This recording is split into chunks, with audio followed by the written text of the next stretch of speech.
श्री गुरुदेव, जात हा अपघात आहे, त्यामध्ये गर्व कधीच करू नका.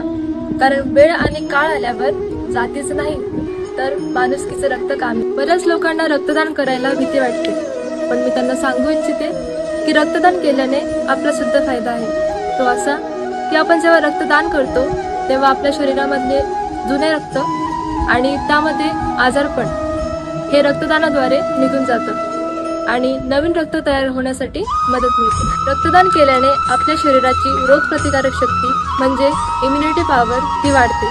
त्यामुळे प्रत्येकाने रक्तदान केलंच पाहिजे. जगद्गुरू नरेंद्राचार्यजी महाराज संस्थांतर्फे आयोजित रक्तदान महायज्ञ येत्या 12 जानेवारी 2025 रविवार रोजी श्री गणपती विसर्जन विहीर, देवगिरी कॉलनी, मुकुंदवाडी, जुने गाव, छत्रपती संभाजीनगर येथे आयोजित केलेले आहे. चला तर मग मी पण येते, तुम्ही पण या आणि अशा श्रेष्ठ दानामध्ये सहभागी व्हा.